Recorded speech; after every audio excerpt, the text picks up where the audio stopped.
Bom dia a todos de novo e eu espero que continuem a sorrir e bem dispostos, felizes, e isto também faz parte da saúde.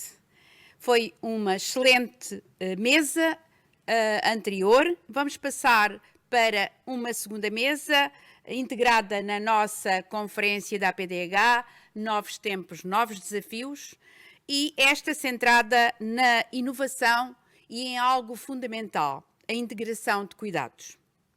Para moderar esta mesa, temos connosco a doutora Maria de Belém Roseira. Nós poderíamos dizer só isto, é uma pessoa subejamente conhecida, mas convém introduzir condignamente cada um dos elementos que participam connosco.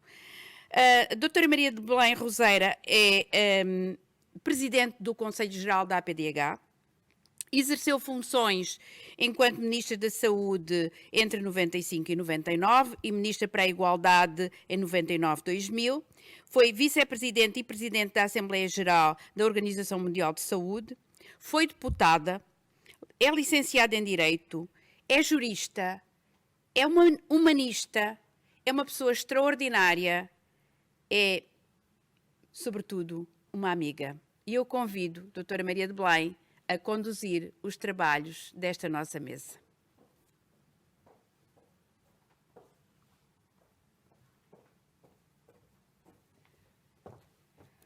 Muito obrigada, professora Ana Escoval. Deixou-me sem jeito com esta apresentação tão carinhosa. Mas esta é a amizade de muitos anos de convívio, muitos anos de trabalho e, sobretudo, muitos anos de convívio e trabalho em sintonia. E eu queria, para além de agradecer estas palavras, saudar todos aqueles que aqui estão neste estúdio virtual, muito poucos, pelas razões que todos conhecem, mas sobretudo aqueles que nos acompanham em suas casas, no local de trabalho, onde for, para assistirem a este congresso da Associação Portuguesa de Desenvolvimento Hospitalar, que cada vez mais é a Associação Portuguesa do Desenvolvimento de Cuidados de Saúde. Na medida em que acabamos de ver pela mesa anterior que, na verdade, aquilo que nós precisamos é de integração e não de separação no tipo de cuidados que são prestados. Cada vez mais as pessoas reclamam isso porque são elas que sentem o quanto custa a desintegração que hoje em dia se passa e são elas que beneficiam de uma forma diferente de estar e de fazer por parte das instituições de saúde. As próprias instituições, na avaliação permanente que fazem do seu trabalho, também entendem que há outra forma de fazer, outras formas de fazer, e por isso aqui estamos hoje a discutir a inovação e a integração de cuidados na sequência desta mesa anterior, que falou na importância da inteligência colaborativa. Temos que gastar muito mais energia a colaborar do que a dividir-nos e a discutir. Está tudo discutido, nós já sabemos muito para onde queremos ir, mas, sobretudo, esta vontade de apontar para caminhos que sejam caminhos possíveis de percorrer. As pessoas que vão estar aqui a discutir o tema desta mesa são pessoas muito habilitadas para o fazer. E eu vou ter aqui comigo o doutor, quando eu digo agora doutor é por extenso, uma vez que é doutorado, Hugo Lopes, que é consultor sénior na IASIST, no grupo Equia, e que vai falar sobre o futuro da prestação de cuidados de saúde e os novos modelos de gestão integrada da doença. Ele é doutorado em saúde pública, na área de especialização de Economia da Saúde e mestrado em Gestão de Saúde, ambos pela Escola Nacional de Saúde Pública da Universidade Nova de Lisboa, como sabem. É responsável pela coordenação de diversos projetos de criação de valor em hospitais públicos e privados, cuidados continuados, cuidados primários e integração de cuidados. E tem-se dedicado à definição e implementação de indicadores de desempenho que permitam às diversas instituições monitorizar a evolução da sua performance e comparar os seus resultados com instituições similares. Seguidamente, vamos ter Vanessa Ribeiro, que é coordenadora do Núcleo de Planeamento e Inovação da Administração Central do Sistema de Saúde e que se incorporará a nós de modo virtual também e que abordará a integração de cuidados como fator estratégico de inovação na prestação de cuidados. Vanessa Ribeiro é coordenadora do Núcleo de Planeamento e Inovação na Administração Central do Sistema de Saúde, integra o Grupo de Trabalho para a definição da metodologia de integração dos níveis de cuidados de saúde para Portugal continental, integra o Programa de Incentivo à Integração de Cuidados e é doutorada também em Saúde Pública e mestre em Gestão de Saúde, ambos pela Escola Nacional de Saúde Pública. Seguidamente, teremos João Rodrigues, coordenador nacional para a reforma do sistema do Serviço Nacional de Saúde, que vai também fazer uma participação virtual sobre a integração de cuidados, visão de um médico de família.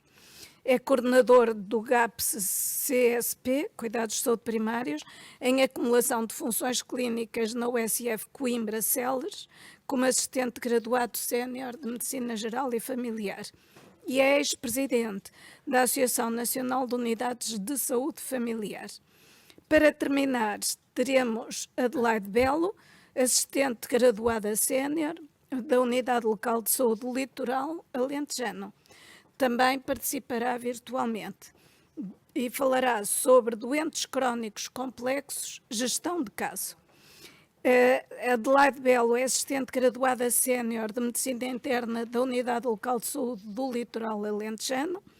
É coordenadora do projeto de gestão de caso da Unidade Local de Saúde do Litoral Alentejano, da Unidade de Gestão do Acesso e presidente da direção da PAFIC, Associação Portuguesa para a Integração de Cuidados. Como nós aqui vimos até pela descrição do currículo destes participantes, mesmo que a integração de cuidados não esteja a suceder, são os próprios profissionais, as pessoas que trabalham nesta área, que sentem essa necessidade e vão fazendo apesar de ainda não haver mecanismos formalmente estabelecidos, apesar de ainda não haver, de certa forma, uma orientação estratégica nesse sentido, cada vez mais quem está no terreno sente a necessidade de fazer diferente e de fazer melhor, indo em busca daquilo que melhor serve as pessoas, tenham elas doença ou não tenham doença, na medida em que o Serviço Nacional de Saúde também tem que prestar cuidados no domínio da prevenção. E, portanto, depois desta apresentação muito sucinta dos participantes nesta mesa, eu chamava para intervir Hugo Lopes, que nos vai falar sobre o futuro da prestação de cuidados e os novos modelos de gestão integrada da doença. Doutor, faz favor. Muito bom dia, muito obrigado, Dra. Maria Belém. Antes de mais, muito bom dia a todos aqui que estão presentes e cumprimentar, obviamente, os meus colegas que estão a fazer a apresentação virtual e agradecer à PDH pelo convite e por falarmos neste tema extremamente importante, que é a necessidade de adotarmos novos modelos de gestão integrada da doença. Portanto, em termos muito gerais, esta será então a agenda desta apresentação e porque é que há necessidade então de adotarmos novos modelos de gestão de prestação de cuidados. O que queremos, na realidade, é maximizar, então, os outcomes em saúde. Este paper é extremamente interessante porque o que os autores fizeram foi realmente fazer uma revisão bibliográfica de todos os fatores que influenciam os outcomes em saúde. Quais as principais conclusões? Concluíram que 70% dos fatores que influenciam os outcomes em saúde são fatores económicos, sociais e comportamentos em saúde. Ou seja, aquilo que temos que fazer é aplicar metodologias em dois grandes drivers, a saúde da população, e quando falamos em saúde da população, estamos a falar na saúde integrada, que tendo em conta a multimorbilidade crónica e aguda, e a gestão da saúde da população, ou seja, estratificar a população e adotar medidas específicas, tendo em conta as características desta nossa população. Para que possamos então fazer esta integração de cuidados, precisamos então de sistemas de classificação de doentes aplicados a esta nova realidade. Um dos sistemas existentes é este criado pela Universidade de Johns Hopkins, os ACGs, os Adjusted Clinical Group, e como podem ver, todas estas dimensões são aquelas que têm em conta, este sistema de classificação tem em conta todas estas dimensões para classificar a multimorbilidade de cada doente, ou de cada utente. Portanto, tem em conta todos os diagnósticos, quer crónicos, quer agudos, a duração da condição, a gravidade da doença, a certeza do diagnóstico, estamos presentes a presença de sintomas ou doenças realmente confirmadas, a etiologia ou a causa da condição, a necessidade expectável de serviços especializados e, obviamente, a idade e sexo. Portanto, a Johns Hopkins criou então este sistema de classificação. Em termos muito sucintos, tem duas grandes características. Tem modelos preditivos muito robustos e tem outros marcadores de fragilidade. Tendo em conta os modelos preditivos, reparem, temos 3 grandes modelos preditivos extremamente importantes a esta realidade. Tem um modelo preditivo específico para apuramento de custos, portanto, não só apura os custos de cada pessoa, de cada região, de cada sub-região, como também estima os custos futuros para aquela população. Outro dos modelos preditivos, para mim é o mais importante, que é o facto deste sistema de classificação conseguir identificar a probabilidade de cada utente, de cada habitante, vir a ser internado no espaço de 6 e a 12 meses. Isto, obviamente, é fundamental para que se possa, obviamente, conhecer bem a população e o risco inerente à nossa população para que possamos atuar de forma mais precoce. Outro dos modelos preditivos tem a ver com o consumo de farmácia. Não só identifica o consumo de farmácia, como também prevê consumos de farmácia no futuro. Outro tipo de marcadores tem marcadores de fragilidade, portanto, identifica características muito específicas de fragilidade da nossa população. Permite classificar e estratificar a população de acordo com níveis de risco, níveis de consumo de recursos. E quando falamos em consumo de recursos, estamos a falar em tudo. Consultas hospitalares, cuidados primários, urgências, internamentos, etc. Identifica também as condições hospitalares dominantes e também identifica problemas de adesão ao tratamento. Certo? Aquilo que nós vamos apresentar hoje é um estudo de caso apresentado pela Johns Hopkins. Fizemos um workshop em 2018 com os colegas de Espanha e a Universidade de Johns Hopkins e eles apresentaram-nos este caso de estudo. Então, que caso é este? Temos o estado de Maryland, que é um estado nos Estados Unidos com cerca de 7 milhões de habitantes. A maior cidade é Baltimore e o que os investigadores descobriram foi que na zona costeira de Baltimore havia um gap de quase 20 anos na esperança média de vida em localidades muito próximas umas das outras. Reparem, aquelas localidades a azul, a esperança média de vida rondava até os 85 anos e aquelas em encarnado, cerca de 66 anos. Portanto, havia aqui um gap de quase 20 anos e, obviamente, o tipo de tratamento era completamente diferente, certo? Curiosamente, esta zona costeira é a zona de influência do Hospital Universitário de Johns Hopkins.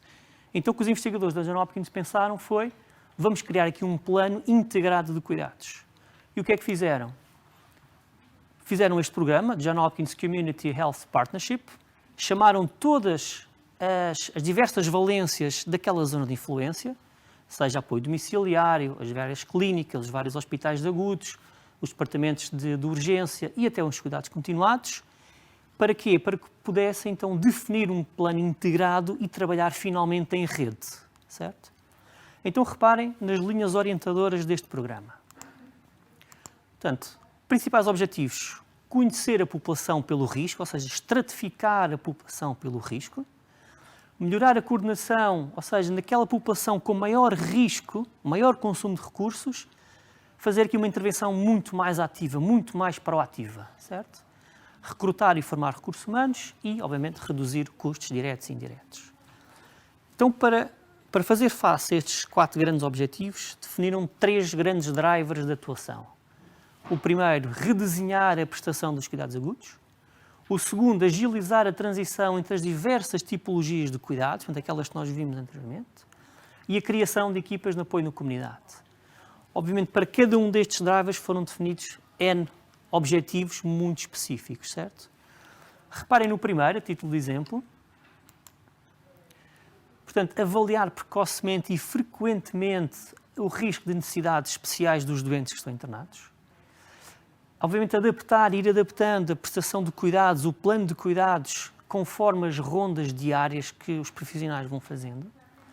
A inclusão do farmacêutico hospitalar para a reconciliação terapêutica, porque viram que tinham muitos doentes com 10, 15, 20, 25 medicamentos completamente diferentes. Portanto, havia a necessidade de fazer uma reconciliação terapêutica. Obviamente, adotar aqui políticas de gestão do autocuidado. E lá está, na parte da urgência, nos vários departamentos de urgência, definir bem protocolos específicos para aquelas patologias mais frequentes, a hipertensão, a diabetes, a insuficiência cardíaca, ou seja, dotar os serviços de urgência com protocolos específicos para que toda a gente adote o mesmo tipo de tratamento, certo? No driver do meio, portanto, a criação de um plano individualizado de cada doente, e não só a criação de um plano individualizado de cada doente após a alta, mas partilhá-lo também com os cuidados primários, porque não faz sentido apenas um doente ter um plano de cuidados, vai para casa, mas se não tem um acompanhamento, obviamente pouco te serve aquele plano de cuidados, certo? Obviamente guias de cuidados e protocolos específicos de doenças e muito interessante esta última linha, o follow-up, ou seja, para os doentes com maior risco. Aquilo que ficou definido é que os profissionais de enfermagem, nos 30 dias subsequentes à alta hospitalar, houvesse um follow-up diário para que pudessem acompanhar aqueles doentes com alta, mas aqueles doentes mais complicados, certo? E, finalmente, na criação de equipas de apoio na comunidade, portanto, diversas parcerias na comunidade, quer a parte social, que é muito importante a parte social também. Lá está, a utilização daqueles modelos preditivos que vimos anteriormente para estratificar e para ir conhecendo cada vez mais e melhor a nossa população. Incentivar aqui a assistência social, os psicólogos, psiquiatras, ou seja, lá está. Portanto, esta foi a linha orientadora de um programa de partnership, de parceria entre a Universidade de Johns Hopkins, o Hospital Universitário, e todas aquelas instituições que vimos anteriormente, certo? Da teoria à prática, quais é que são os outcomes disto? Nós selecionámos aqui 3 doentes reais. Portanto, reparem no primeiro, uma pessoa com diabetes, com infecção bacteriana na pele e com níveis elevados de açúcar no sangue. E aquilo que o médico internista disse é que não se percebia porque é que essa pessoa mantinha estes níveis de açúcar elevados no sangue, certo? Então, o que aconteceu foi, o assistente social visitou a pessoa à casa para perceber como é que a pessoa geria a sua adesão à terapêutica. E verificou que o doente começava a ter já falta de visão, portanto, não via os valores da insulina e tinha vergonha de dizer ao médico. E, portanto, como há um gestor de caso, um case manager, o que é que aconteceu? Houve uma mudança do dispositivo de administração da insulina, tão simples quanto isto, e esta pessoa foi referenciada por uma consulta de oftalmologia. Passados 3 meses, portanto, a pessoa passou a usar óculos, adesão à terapêutica e, obviamente, os níveis de açúcar já se encontram dentro do expectável, certo? Outro dos exemplos, portanto, havia uma pessoa necessidade de cirurgia à tiroide, falta de adesão à terapêutica, mas aqui já era mais uma questão social. Reparem, uma vez mais, após a visita do assistente social, foi identificado que o doente não confiava nos médicos homens, certo? E esta pessoa também não tinha luz em casa. Portanto, tinha extensões que percorriam a casa e a extensão ligava à casa do vizinho. Portanto, o que é que o case manager fez? Foi à casa da pessoa e depois priorizou estes problemas sociais versus de saúde. O outcome, portanto, lá está, reconciliação terapêutica. A pessoa foi direcionada por uma médica mulher, obviamente, não é? E, obviamente, a parte da resolução dos problemas habitacionais também foi tida em conta, certo? Portanto, lá está, o trabalho em rede extremamente importante. Portanto, este era um outro exemplo. Portanto, em termos macro, reparem nos outcomes deste programa. Foram revistos mais de 50 mil doentes, contactados mais de 27 mil doentes de risco, tendo em conta a estratificação da população. Foram adotados e definidos case managers e disease management, protocolos específicos, com lares, extremamente importante, não é? Outcomes, menos internamentos, menos episódios de urgência e diminuição dos custos totais. E, portanto, com este sistema de classificação dos Adjusted Clinical Group, criado pela Universidade de Johns Hopkins, estas então seriam as principais características. É um sistema que descreve realmente, é centrado no doente, descreve a multimorbilidade do doente, quer crónica, quer aguda. Permite um perfil integrado da doença, certo? Avaliação total da população, ou seja, estratifica a nossa população e conseguimos então identificar subpopulações na região que queremos atuar. Avalia morbilidade, não avalia eventos, não avalia a urgência, a consulta. Integra todos estes eventos na pessoa, no doente. Permite, através dos modelos preditivos, definir planos de gestão de casos e de gestão de doença, aplicações variáveis, quer fotografia geral, quer também modelos preditivos. Permite, obviamente, o benchmarking e comparação de resultados entre as diversas instituições. É um sistema validado em diversos países, é parametrizável e, no futuro, obviamente, poderá ser utilizado para efeitos de financiamento mais justos, mais ajustados à multimorbilidade dos doentes em cada uma das regiões. Portanto, era esta a apresentação que teríamos para fazer. Uma vez mais, muito obrigado à PDH. Termino bem. Obrigado.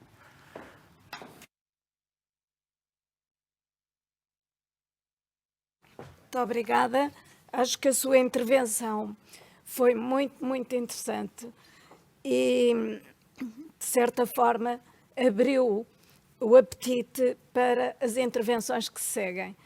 E, designadamente, ao ter acabado por referir um modelo de financiamento mais ajustado, menos cego, podemos nós dizer, à realidade social que é preciso tratar, eu acho que acaba também por dar a deixa à próxima intervenção, na medida em que nós vamos ter aqui, como eu já referi, Vanessa Ribeiro, que é coordenadora do Núcleo de Planeamento e Inovação da Administração Central dos Sistemas de Saúde.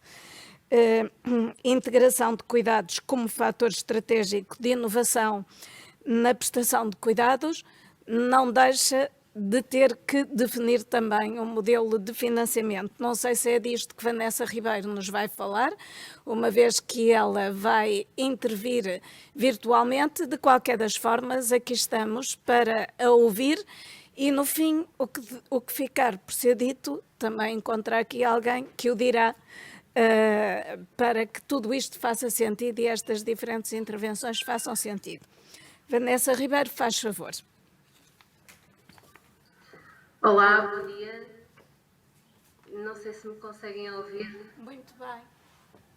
Estamos Ótimo, a ouvir muito muito obrigada. bem. Estamos aqui num estúdio obrigada. virtual cheio de... digam? Não tem muita gente, mas tem tudo que tecnicamente é necessário para que decorra a sessão com elevados níveis de qualidade. Faz favor. Muito obrigada, doutora. Queria agradecer também o convite da APDH para participar nesta conferência. É com muito prazer que participo desta sessão em representação da ACSS, sobretudo com tão ilustres parceiros nesta mesa, a quem gostaria desde já de endereçar um especial cumprimento. Queria cumprimentar também toda a audiência que está a assistir, quer presencialmente, quer no formato virtual.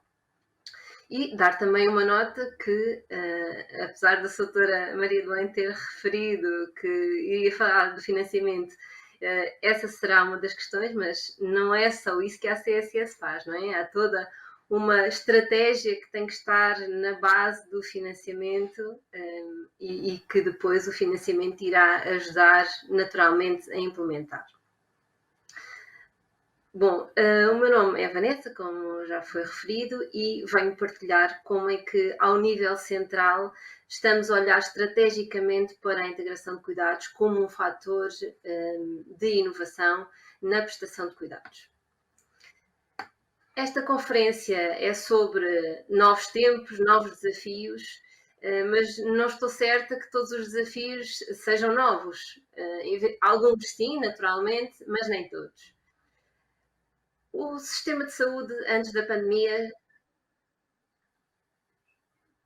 O sistema de saúde antes da pandemia apresentava já algumas fragilidades conhecidas de todos, e das quais gostava de salientar a fragmentação dos cuidados, que acabou por ser evidenciada com a pandemia. Eu tenho ouvido vários testemunhos de profissionais a indicar que os doentes crónicos começaram a chegar aos cuidados numa situação mais grave, com agudizações mais severas do que antes da pandemia.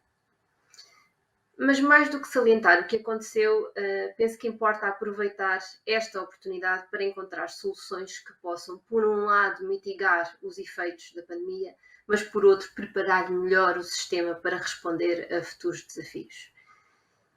Quando ouvimos falar em inovação, habitualmente associamos às tecnologias. E bem, porque elas são de facto inovação. Mas a inovação vai muito mais além. A inovação na resposta a estes desafios passa também por pensar em novos modelos de cuidados, diferentes formas de organizar estes cuidados que respondam melhor às atuais e futuras necessidades da população. E neste sentido, gostava de começar por partilhar convosco alguns dados que certamente já conhecem, mas que penso que vale a pena referir. Neste gráfico podemos ver que Portugal é, neste momento, o quarto país da OCDE com maior percentagem da população acima de 65 anos. Eu gosto sempre de enfatizar que somos o quarto país da OCDE. Somos, de facto, uma população muito envelhecida e a tendência não é para melhorar. E, portanto, o sistema tem que se adaptar a esta realidade. Próximo, por favor.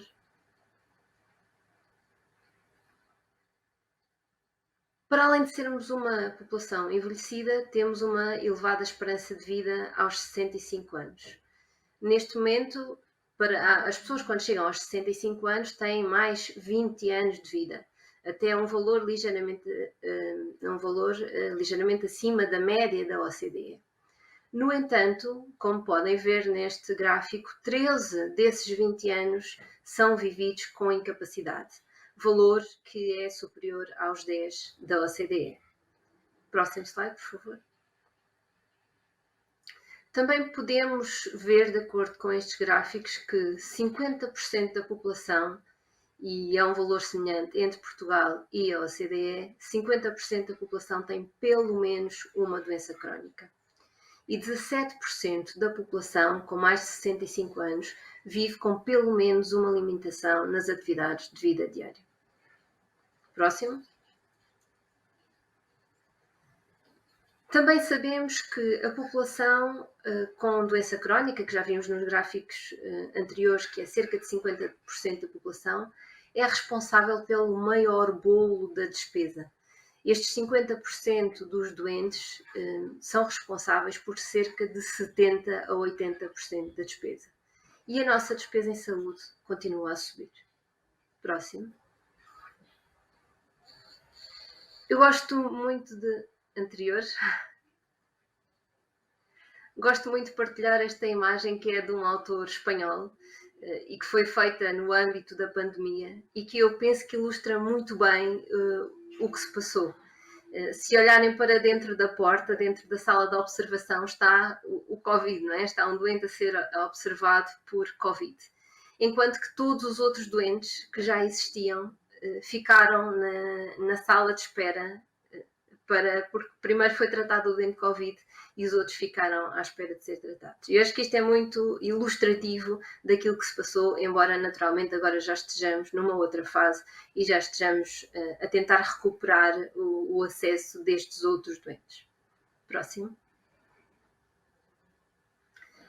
E neste sentido, vale a pena partilhar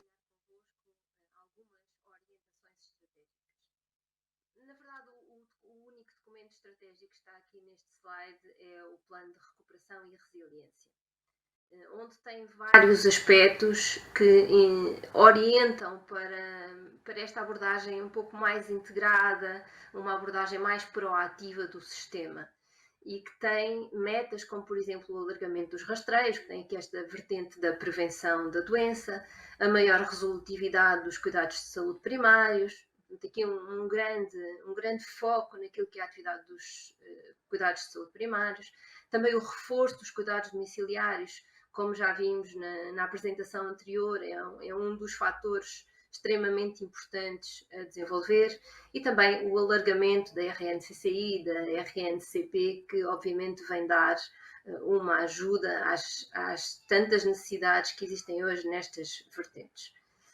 Dentro deste plano de recuperação e resiliência, temos também a questão da estratégia da estratificação pelo risco, que tem que ser publicada até ao final deste ano, e já vou falar sobre ela.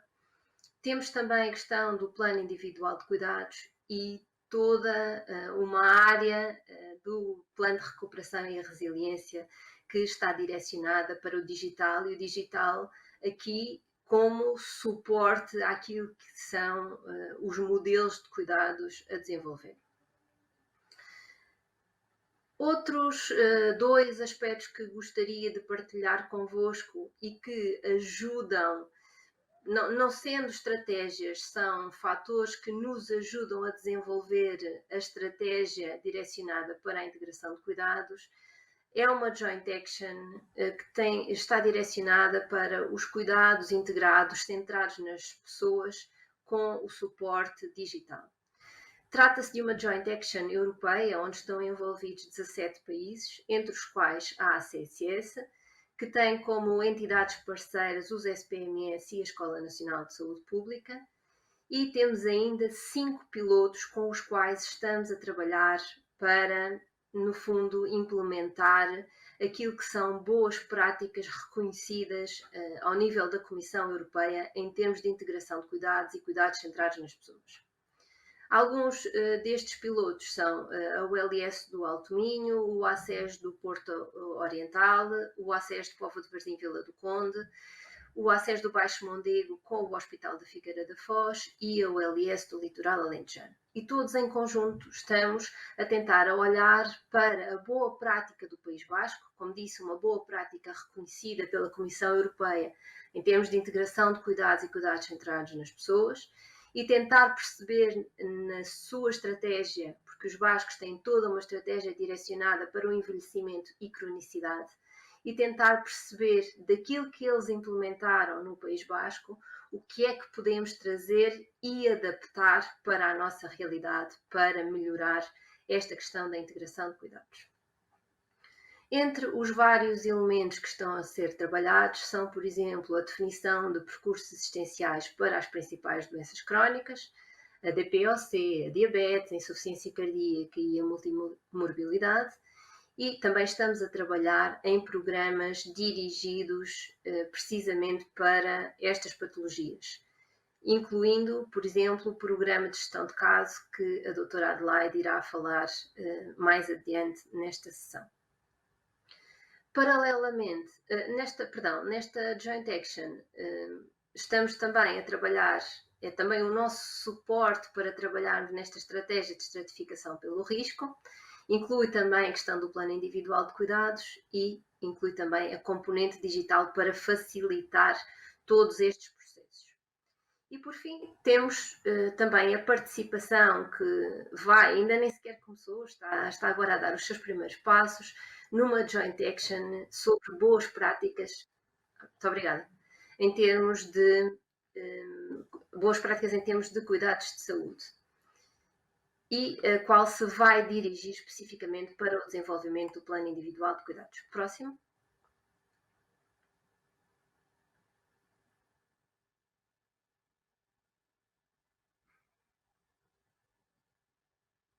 Bom, então o que é a estratificação pelo risco? É uma abordagem sistemática de abrangência populacional usada para prever as necessidades futuras, sejam elas morbilidade, consumo de recursos, custos, ocorrência de eventos adversos, tais como admissões não planeadas, potencialmente evitáveis. Próximo.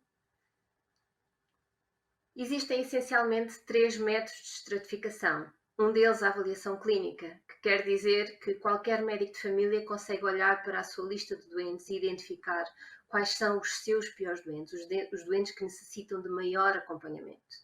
No entanto, temos um problema com este método, porque todos os médicos, todos os doentes que não têm médico de família ficam fora dos cuidados, no fundo, não é? Depois temos o método dos limiares, que é um método frequentemente utilizado pelas instituições e que normalmente está relacionado com aqueles doentes que vão mais de 4 vezes à urgência no ano e têm mais de 65 anos. Qual é o problema deste método? Se as pessoas já foram 4 vezes à urgência num ano, quer dizer que eles já descompensaram e, portanto, já estamos a apanhar estes doentes depois da sua descompensação. E, portanto, neste episódio já não conseguimos fazer grande coisa. Conseguimos trabalhar para o futuro, mas não nesta fase. E, portanto, o melhor método são mesmo os modelos preditivos, dos quais são, exemplo, aqueles que o Hugo falou na apresentação anterior. Próximo.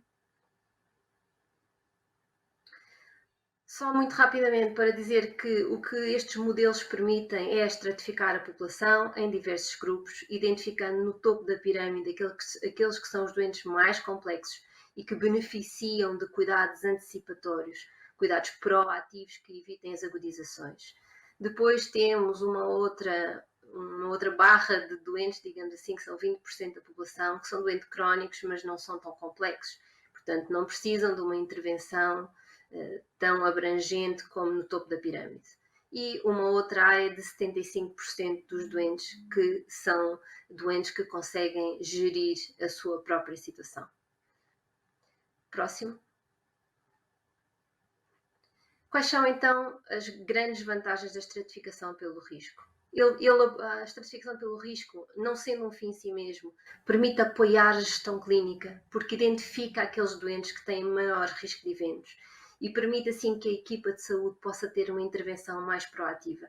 Naturalmente que isto aumenta a qualidade dos cuidados, reduz as readmissões, quer programadas, quer não programadas, e reduz outro tipo de eventos, como são, exemplo, as quedas.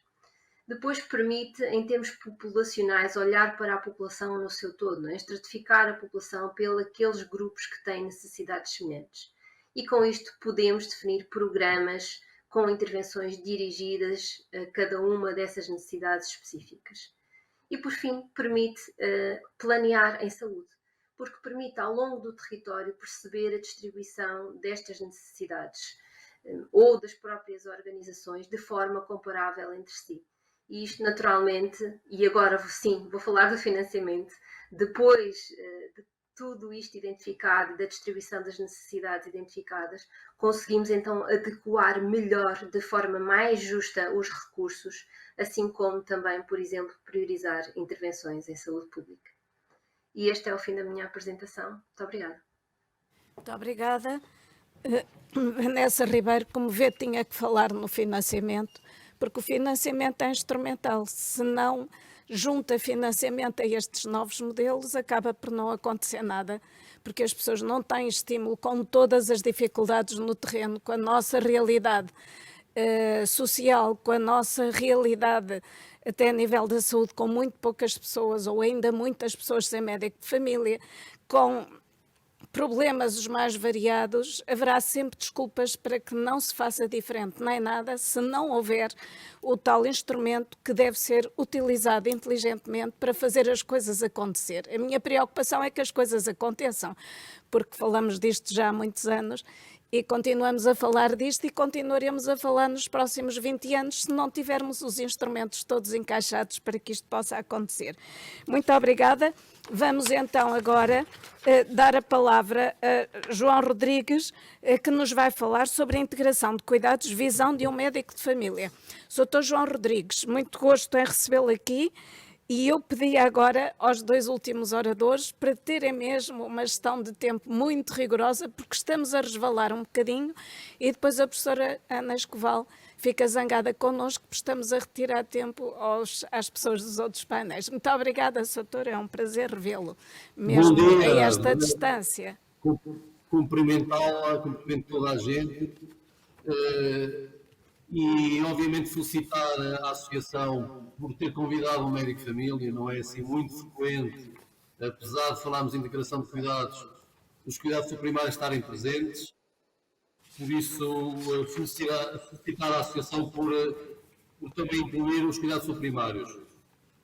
Eu queria que passasse a minha apresentação e, obviamente, iria já começar pelo desafio que a doutora Maria Belém já, enfim, fez com quase a conclusão. Eu estou totalmente de acordo.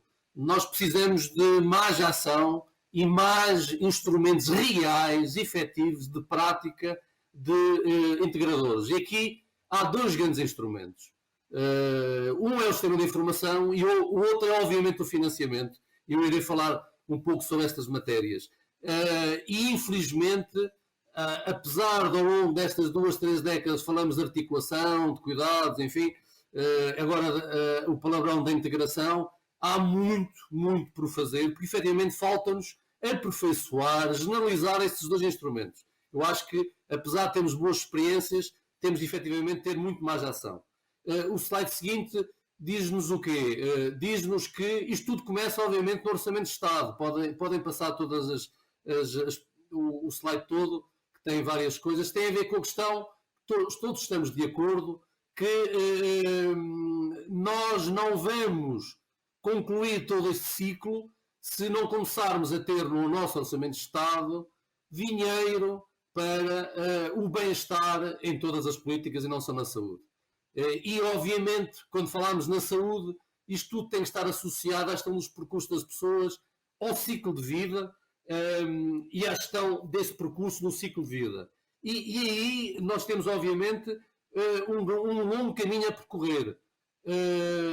Recentemente, neste momento, estamos a discutir o novo Estatuto do Serviço Nacional de Saúde, onde foi buscar o conceito de Sistema Local de Saúde, que a doutora Maria de Belém, se bem se lembra, produziu um decreto-lei no seu consulado de Ministra da Saúde, o decreto-lei, como outros, que nunca foi aplicado, e para vermos o enorme atraso que nós temos.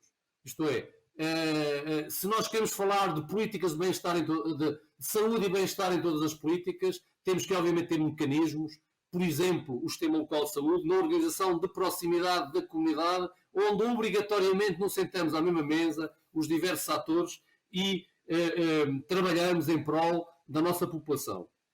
Eu dou um pequeno exemplo. Eu, neste momento, desde o dia 14 de setembro deste ano, faço parte de uma equipa que é o Gabinete de Apoio às Políticas da Saúde da Ministra da Saúde, que, enfim, como saberão, tem um curto espaço de tempo, tendo em conta a queda do Governo, em breve, mas tem uma enorme inovação. Pela primeira vez, nós temos um grupo que é multidisciplinar, que tem um coordenador da área hospitalar, um coordenador dos cuidados suprimários, da Rede Nacional de Cuidados Integrados, dos cuidados paliativos e saúde mental. Pela primeira vez, a nível governativo, temos uma equipa multidisciplinar preocupada com os diversos setores. Isto para dizer o que está aqui neste slide. Isto é, nós estamos fragmentados, continuamos a trabalhar em gavetas, onde, obviamente, olhamos para as doenças e não para os doentes. Mesmo aqueles casos que ainda hoje foram aqui apresentados pelo Hugo, não é o diabético, é o doente diabético. Eu não conheço nenhum doente que só tenha diabetes. Ele, obrigatoriamente, além da doença diabetes, terá outra doença. Mas, para isso, nós precisamos de apostar em programas que apostem, efetivamente, neste percurso das pessoas. E é preciso, obviamente, ter em conta que os instrumentos têm apoiado, desenvolvido os serviços verticais e não na horizontalidade. E já iremos ao financiamento. Se nós não mudarmos o financiamento, não vamos mudar nada disto. Não tenhamos qualquer tipo de dúvida. Por isso, o percurso das pessoas exige uma mudança organizacional, começando no Orçamento de Estado, e indo, obviamente, para o Serviço Nacional de Saúde, com a obrigatoriedade de uma mudança organizacional que assente em valores. A ética de cooperação é basilar, mas para isso, obviamente, tem que haver espaços de partilha onde as decisões são na coprodução da saúde e não isoladamente. E para isso temos que ter uma rede. Essa rede tem que estar identificada com os seus diversos atores. Pode ser podemos voltar um bocado atrás, voltar ao anterior, para terminar esta parte. A rede, obviamente, da saúde, mas não só, das autarquias, das IPSS, do Ministério do Trabalho, da Educação, etc. E para criarmos uma mediação que facilite todo esse trabalho, e como o professor Sá Clarides tem, nos últimos anos, salientado, para tudo isto é preciso muita inteligência colaborativa, é preciso muita capacidade de coprodução, isto é, colaborar efetivamente para transformar, tendo sempre em conta estas 5 dimensões, isto é, nós queremos melhorar o acesso, qualificando, queremos dar continuidade de cuidados, não dar um papel para ir ao hospital ou para ir ao centro de saúde, não, dar-lhe, abrir a autoestrada para os doentes avançarem. Precisamos, obviamente, de efetividade, eficiência e segurança, não há qualquer tipo de dúvidas. E para isso, nós precisamos, como já hoje aqui foi dito, mais tempo dedicado à discussão da integração de cuidados e energia para colaborar, para que o nosso produto final seja, obviamente, diferente. E aqui o primeiro grande desafio é que o financiamento tem que estar contratualizado. Eu dou um pequeno exemplo. Nós ainda não temos nos termos de referenciação dos hospitais, dos cuidados subprimários, dos cuidados integrados, da saúde mental, um bolo de dinheiro e um pacote de enquadramento para contratualizar o que nós achamos que são os programas de integração de cuidados. Podemos avançar aqui um exemplo da complexidade. A inteligência colaborativa é isso mesmo, isto é gerir ambientes complexos, e aqui só estamos a falar da saúde, e todos nós conhecemos isto.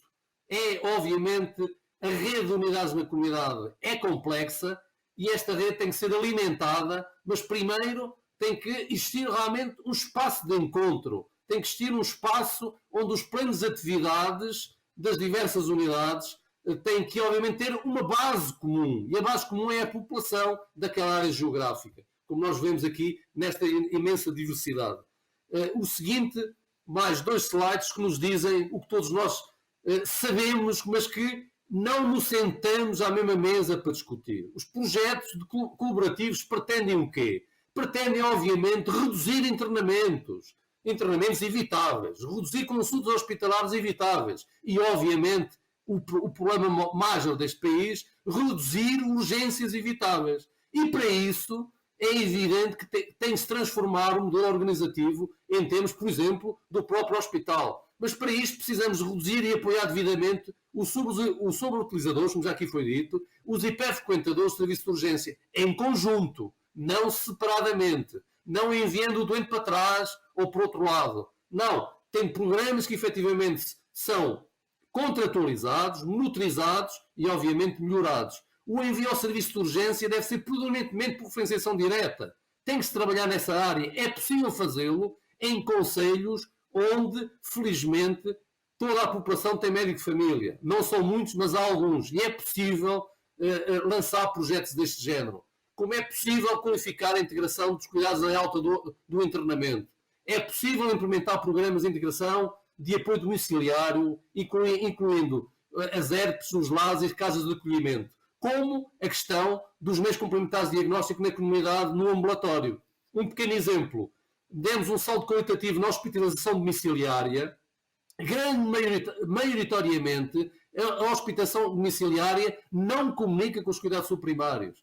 Os cuidados primários fazem domicílios. Já aconteceu equipas dos cuidados subprimários irem visitar um doente que está com acompanhamento do hospital, isto é, está internado, entre aspas, no hospital, em casa, pelo hospital. São meros exemplos. Porquê? O financiamento do internamento hospitalar é um financiamento isolado, não foi discutido com os cuidados subprimários. E os projetos pretendem também, obviamente, melhorar a comunicação e a cooperação. Começa-se por aí. Isto é, os profissionais têm que comunicar oficialmente, têm que ter uma rede e implementar a teleconsultadoria, a consultoria presencial, e tem que ter vias de comunicações estabelecidas, protocoladas, que funcionam não por carolice.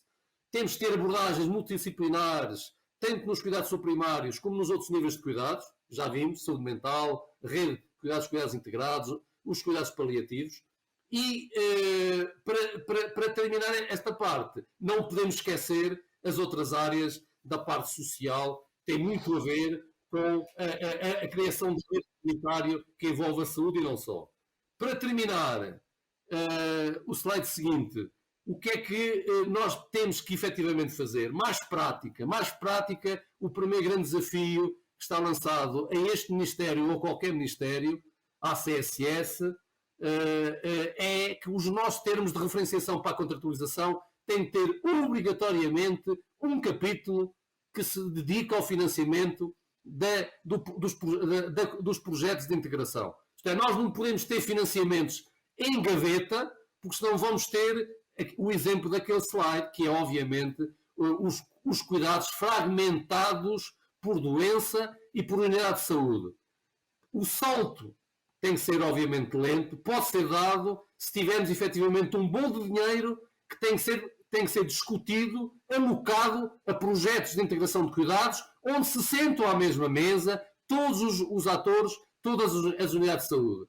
E para isto precisamos, obviamente, do meu ponto de vista, de um portal mais inteligente que nos permita monitorizar, conhecer e monitorizar estes projetos para que eles possam, obviamente, ser replicados com boas práticas. E o outro instrumento, que parece extremamente simples, é o ABCD, é a questão do sistema de informação. Nós temos que ter uma história clínica única, centrada na pessoa. E para isto é urgente que todas as aplicações existentes nos processos clínicos tenham interoperabilidade. Isto é o mínimo. E depois tem que se construir em conjunto o que é a base da história clínica centrada no cidadão. Não faz sentido nenhum um doente ir ao hospital, o médico, seja ele internista, cirurgião ou outro, alterar a medicação crónica e o doente não. E essa alteração não é feita centrada no doente, é feita centrada meramente naquele ato de consulta. Isto é, a história clínica tem que ser comum, para ser comum tem que haver um módulo. Se eu alterar na história clínica, se eu alterar a medicação crónica, altera automaticamente para qualquer médico visualizar.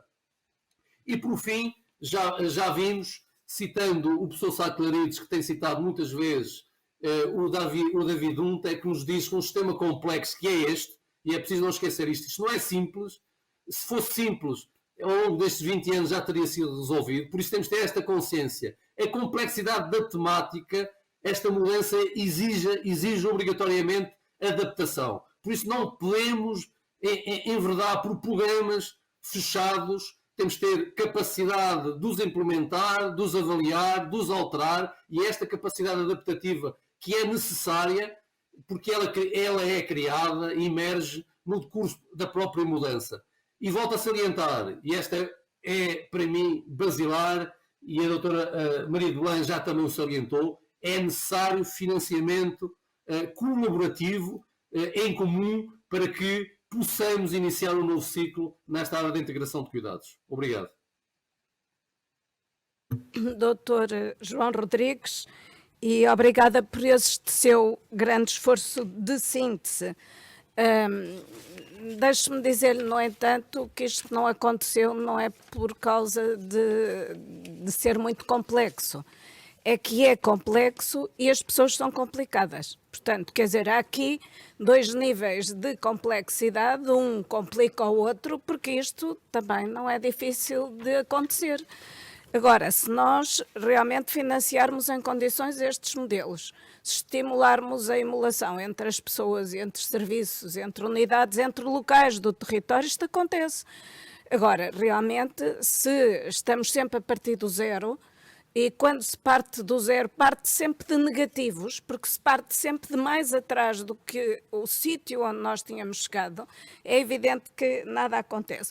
Gostei muito desta intervenção, até porque é das áreas em que mais investi ao longo do meu trabalho no Ministério da Saúde e do meu trabalho fora do Ministério da Saúde, mas para ajudar a que as coisas acontecessem. E agora passava a palavra à doutora Adelaide Belo, que nos vai falar de doentes crónicos complexos, gestão de caso. Eu depois, no fim, queria cumprimentá-la, doutora, e no fim eu vou fazer também uma pequena síntese de aspectos que eu considero mais importantes, fazer alguns sublinhados aqui. Doutora, pedia-lhe que tentasse também ter atenção ao tempo e agradeço-lhe muito e gosto muito de a ver aqui. Muito obrigada. Muito obrigada. Faz favor. Muito obrigada. Em primeiro lugar, agradecer à organização da conferência o convite e a oportunidade por estar presente. Cumprimentar muito especialmente a doutora Maria de Belém e os colegas de mesa. Passamos então mais rapidamente, porque já estamos um bocadinho em cima da hora, à apresentação, só favor. Pode o outro slide. Estes são os 4 pilares com que vai decorrer a apresentação. Outro. Vamos falar de quê? Vamos falar de doentes crónicos com multimorbilidade. Este é um exemplo que este doente está hoje em todas as urgências deste país. Todas. Não há urgências, subs, enfim, em todas está alguém igual a este doente. Com multimorbilidades, várias doenças, várias patologias, habitualmente de foro cardíaco, de foro respiratório, polimedicado, que tem médico de família, que tem casa, que tem uma esposa, que até tem uma família que o ajuda, mas isso não impediu que tivesse 15 consultas no seu médico de família e 6 no hospital, e que tivesse 18 episódios de urgência, naturalmente, com 5 internamentos. Isto levando a uma panóplia de meios complementares, diagnóstica e terapêutica, e de pessoas que o viram e que o trataram. Seguramente o melhor que souberam. E o sistema que temos, o Serviço Nacional de Saúde que temos neste momento, a organização que temos, foi respondendo a cada episódio, a cada ida do doente, a cada um destes sítios. Mas aquilo que se pergunta é, então porquê é que ele vai a tanto lado? Então porquê é que ele percorre esta via sacra sem grande resultado? E é isso que temos que pensar. Outro slide, se faz favor. Sabendo que estes doentes, cada vez que têm uma descompensação, nunca voltam ao percurso, nunca voltam à fase inicial. Outro, se faz favor. Naturalmente que é isto que põe grandes desafios aos sistemas de saúde. Já está a passar outro. Põe grandes desafios aos sistemas de saúde que, essencialmente, colocados, portanto, a Organização Mundial de Saúde transmitiu neste slide, que eu acho que está muito bem, que põe todos os aspectos que põem em causa todo este sistema de saúde e que, naturalmente, estão centrados neste modelo clássico da prestação de cuidados, centrados na doença aguda, reativos, em descontinuidade. Nós não temos os doentes no radar, há a fragmentação, os custos aumentam sempre. Portanto, é preciso repensar como é que estamos a fazer a prestação destes cuidados. Outro slide, se faz favor. O que nós temos tido até agora é centrados na gestão da doença. Quando nos centramos num ponto muito pequeno da gestão da doença, muitas vezes, se os doentes são pluripatológicos, o que acontece é que podemos ter outras externalidades que não desejávamos. Outro slide, se faz favor. Portanto, é preciso sair da gestão da doença e pensar essencialmente em serviços integrados centrados nas pessoas, na gestão do doente e com o doente e com a família e o seu cuidador. É assim que os serviços devem ser reorganizados. Por favor, outro. Mudando o paradigma e reorganizando a prestação de cuidados centrados nas necessidades das pessoas e não nas necessidades dos prestadores. Outro, se faz favor. Com estas premissas que arrancámos em 2017 o programa de gestão de casos na Unidade Local de Saúde do Litoral Alentejano, tendo como objetivo manter os doentes crónicos complexos estabilizados no domicílio, promovendo o seu bem-estar e reduzindo a necessidade de utilização, essencialmente, do serviço de urgência e do internamento. Outro, se faz favor. Isto tendo em conta a nossa realidade, do Alentejo litoral, mas também profundo, porque só uma pequena margem, uma pequena faixa de litoral, de resto o Alentejo não é igual ao que eu conheci em Beja, com grandes distâncias, população dispersa e, de facto, com muita dificuldade de acesso. Por favor, outro. Para gerir os doentes crónicos complexos, há necessidade de 3 grandes premissas: a estratificação do risco dos doentes, coordenar cuidados e fazê-lo de uma forma proativa e não aquilo que se sabe hoje. Pode avançar, faz favor. Aquilo que se sabe hoje pode avançar. O que se sabe hoje é que aquilo que não pode acontecer é a dicotomia entre cuidados de saúde primários e cuidados de saúde hospitalares. Não podemos continuar a dizer isto não é nada comigo, é com o seu médico do hospital, ou isto não é nada comigo, é com o seu médico dos cuidados de saúde primários. Outro, por favor. Portanto, a estratificação de risco, para que serve? A estratificação de risco serve para adequar cuidados. E aquilo que na literatura internacional hoje está escrito é que para estes doentes crónicos complexos, com altas necessidades, a reorganização dos cuidados mais adequada é na forma de case management, de gestão de caso. E, nesse sentido, foi isso que avançámos. O que é então a gestão de caso?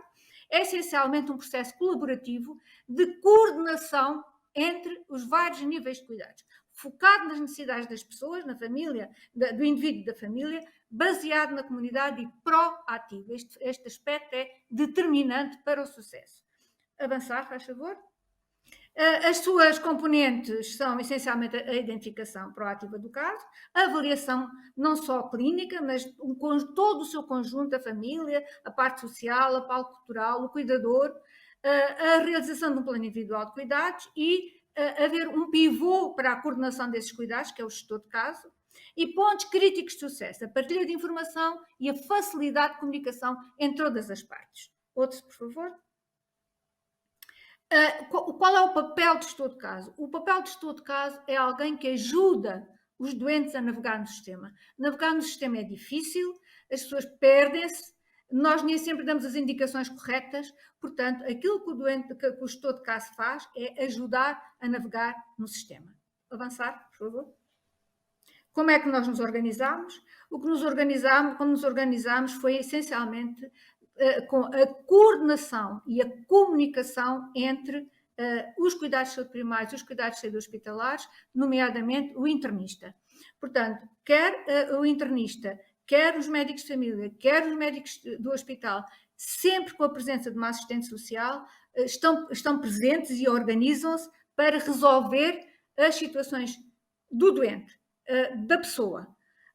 Organizamos-nos em equipas de gestão de caso, quer do hospital, quer dos cuidados de saúde primários, dizendo que, no nosso caso, o gestor de caso é um enfermeiro dos cuidados de saúde primários. Outros, por favor. Temos alguns alertas, nomeadamente automáticos, sempre que existe um utilizador frequente, sempre que existe alguém com mais 4 idas ao serviço de urgência, há um alerta informático para a equipa de gestão de caso hospitalar. Outro, por favor. Outro, por favor. Ou sempre que há um utente, tem que vir atrás, faz favor, sempre que há um utente que já está em gestão de caso, que a equipa desse doente e a equipa hospitalar também recebem uma notificação. Outro, por favor. Tivemos que ter critérios de inclusão, que naturalmente, como não mantemos nenhuma ferramenta de estratificação de risco, utilizamos os habituais, os hiperutilizadores, as pessoas com multimorbilidade e com polimedicação. Excluímos aqueles que já tinham alguns apoios, nomeadamente na nossa situação, os cuidados paliativos, que existe uma boa apoio aos cuidados paliativos, os que estão na rede e os que estão nos ERPs e as reclusas, naturalmente. Os doentes podem ser sinalizados em qualquer sítio, quer no hospital, quer nos cuidados primários, e às vezes já temos tido também nos próprios centros de dia, por exemplo, que nos comunicam e depois de ser avaliado, de ver se tem critérios de internamento e de aceitar, entra no processo. Outro, por favor. Há uma parte muito importante que é a primeira visita da equipa multidisciplinar e é com a avaliação global dessa visita, quer com o médico de família, às vezes com o médico da equipa de gestão de caso, também com o enfermeiro de gestão de caso e a assistente social da equipa, avaliam qual é a prioridade para o plano de ação daquele doente. Se a prioridade é os autocuidados, se a prioridade é a gestão da medicação ou se a prioridade é arranjar dinheiro para comprar os medicamentos. E a partir daí depois se faz a organização das visitas. É muito importante que o plano individual de cuidados é muito importante, mas é difícil.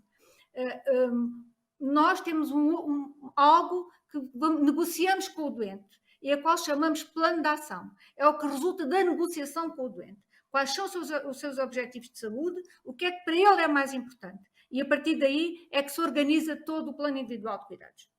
Outro, por favor. Todos conhecemos esta imagem.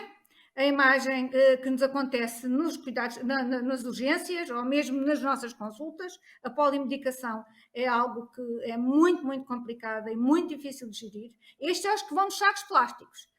E é muito importante que isto seja organizado e que as pessoas percebam porque é que têm que tomar, para que é que serve a medicação e porque é que a têm que tomar. Outro, que haja capacitação nos sinais de alerta das doenças. As pessoas têm que perceber se aumentam de peso com insuficiência cardíaca é porque estão a reter líquidos, mas essencialmente que isto não seja algo que os violente, mas que seja, faça parte da sua vida. E aquilo que nós dizemos é que isto esteja na porta do frigorífico, faz parte da sua vida. Outro, por favor. Temos algumas ferramentas, tecnologias de informação e comunicação, nomeadamente para teleconsulta e para teleconferência. Outro. Também fazemos telemonitorização, temos 16 kits, por favor, outro. Pronto, que tem uma app, quer para a pessoa, quer para a gestão de caso, tem um processo individual, outro, por favor, e que pode ser protocolizado, personalizado. Portanto, o protocolo é personalizado e depois vamos recebendo, é monitorizada todos estes parâmetros e, naturalmente, temos sinais de alerta, temos alerta que primeiro vão para o médico, para o enfermeiro gestor de caso e só depois é que passa ao médico que está encarregue deste doente, que às vezes é o médico de família, outra vez é diretamente o médico hospitalar. Consideramos esta parte muito, muito importante das parcerias. Temos parcerias com os centros de dia, com as câmaras municipais, com as juntas, com as farmácias. Não esquecer que as farmácias, em alguns polos, as farmácias são aquilo que mais apoio dá aos doentes. Outro, por favor. Pode passar. E tivemos que estabelecer, então, com o Covid, alguns critérios de estratificação para o acompanhamento destes doentes, a decidir quantas vezes estes doentes são acompanhados em visita, ou só contacto telefónico, ou outras consultas. Mais, por favor. Os resultados são estes, há uma diminuição quer das idas ao serviço de urgência, quer das idas ao SUB, quer dos internamentos, mas essencialmente dos dias de internamento, porque as pessoas não entram tão descompensadas e conseguem sair mais cedo, porque sabemos que alguém vai seguir aquele doente.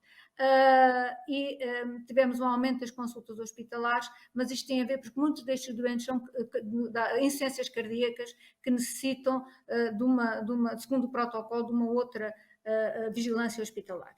Outro, por favor. Quais foram os facilitadores deste processo? Foram essencialmente as pessoas estão muito motivadas, os profissionais estão motivados, houve apoio expresso, quer central, quer dos conselhos de administração, quer das intermédias. Sim, e pode passar para outro, por favor.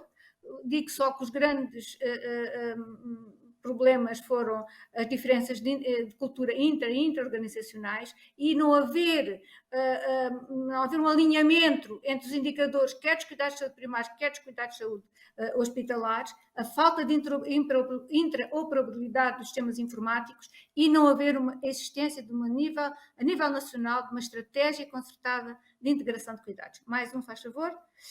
Estas são as nossas conclusões, que acho que melhoramos não só a parte dos doentes e o seu controle, mas também a comunicação entre os profissionais e a interação com a comunidade. Outro, por favor. Outro, tivemos alguns prémios. Mas eu só acabo dizendo, porque é que não escalamos? Esta pergunta já foi falada hoje. Porque é que isto não passa para outros sítios? Outro, por favor. O que nós achamos é que isto é uma realidade que está escondida, porque não a conhecemos. Nós fizemos uma extrapolação com o País Basco, na pirâmide de Kaiser, na estratificação deles, extrapolando que eram também 3,22% o pico da pirâmide, nós teríamos que ter, em gestão de caso, 3.220 doentes. E temos à volta de 157. De facto, não avançar, não somos nem preditivos, nem pouco proativos, não conseguimos personalizar os cuidados e não temos uma visão de base populacional. Precisamos, de facto, de uma estratégia integrada para os doentes crónicos complexos, enquadradora, não castradora e que tenha em conta as experiências já existentes no terreno. Muito obrigada. Acho que colocou uma pergunta fantástica. Porquê é que não se replica? Porquê é que não escalamos? Porquê é que em Portugal nós repetimos aquilo que tem avaliação negativa e não replicamos aquilo que tem avaliação positiva? E já agora, ligando com a primeira intervenção, uma vez que esta mesa e as apresentações acabaram aqui, é muito interessante porque nos foi apresentado o modelo desenvolvido na John Hopkins. E é interessante. Qual é a diferença entre nós e os Estados Unidos? A diferença é que eles estudam, analisam, definem as responsabilidades e depois concretizam no terreno. Nós andamos há 20 anos, há mais de 20, desde 95 pelo menos, a discutir isto. Temos todos muitos diagnósticos, temos gente empenhadíssima no terreno, mas porque não juntamos as peças certas, nada acontece. E agora que temos um instrumento ao nosso dispor que pode ajudar a agilizar estas coisas, aquilo que eu peço é que não percamos novamente uma oportunidade. Só que essa oportunidade será perdida se não trabalharmos uns com os outros. Eu achei, mais uma vez, muito interessante a análise daquilo que se passa no exterior, mas ainda ontem estive em Coimbra, numa conferência da professora Paula Santana, que há anos se dedica à geografia da saúde, que identificou para Coimbra e ajudou na elaboração de um plano local de saúde, precisamente com base nos dados da geografia da saúde e a incidência das doenças, a sua grau de gravidade, etc., essas coisas todas, e isso deu tudo aso, identificando aquilo que era necessário corrigir a um plano local de saúde que eu espero que o atual Presidente da Câmara, embora tenha começado com o anterior, por ter começado com o anterior, não desperdice, porque realmente nós temos trabalho feito e precisamos de apurar os instrumentos que vão ajudar a que isto se concretize. Por isso é que eu falei no financiamento e podia ter falado na digitalização, até porque estamos aqui numa empresa tecnológica, no Fórum Altice, a quem eu agradeço a disponibilização deste espaço e deste estudo virtual, porque realmente precisamos de nos entender, de nos articular uns com os outros e fazer acontecer as coisas. Deixar aqui duas notas que para mim são muito importantes para afastar estes fantasmas que às vezes impedem que aconteça alguma coisa. Um deles é, deixemos de falar em níveis de cuidados. Níveis de cuidados é a hierarquia de cuidados. Vamos falar em tipos de cuidados, porque eles não são hierárquicos. Eu necessito de vários tipos de cuidados ao longo do meu ciclo de vida e uns não são mais importantes do que outros. É sempre importante aquele de que eu necessito em determinada altura. E aquilo que eu preciso é que as pessoas trabalhem todas umas com as outras, como aqui foi tão bem definido também pela doutora Adelaide Belo, e precisávamos realmente de incorporar pequenas coisas que nos ajudem a esta inteligência colaborativa, que é trabalharmos uns com os outros, com tudo o que existe na saúde e tudo o que existe para além da saúde. A doutora Adelaide Belo frisou bem a importância das parcerias e eu só acrescentaria às parcerias que ela identificou a GNR. A GNR faz hoje um trabalho fantástico na identificação de pessoas isoladas, porque não também a saúde, para além de trabalhar com a segurança social, indispensável, para além de trabalhar com a educação, indispensável, para além de trabalhar com a habitação, indispensável, com a agricultura também, indispensável, porque não trabalhar também com a GNR. As questões que aqui foram identificadas como instrumentais, mas instrumentais a nível, digamos, de garantir que as coisas aconteçam ou não, foram o financiamento por um lado, mas as tecnologias digitais, a interoperabilidade, o processo clínico único, não há mais desculpas para atrasos nestes domínios. Temos o know-how, temos os instrumentos, vamos fazer acontecer as coisas. Eu queria agradecer muito à professora Ana Escoval e ao professor Pereira Alves, presidente da APDH, o convite para estar aqui convosco e dizer que foi para mim um gosto aprender, ouvir estas apresentações tão interessantes. E agora vamos ter que exigir, enquanto sociedade civil, a PDH é uma associação privada também, vamos ter que exigir que estas coisas aconteçam, porque muitos de nós já não têm mais tempo para esperar. Muito obrigada e parabéns aos palestrantes que fizeram intervenções magníficas. Muito obrigada.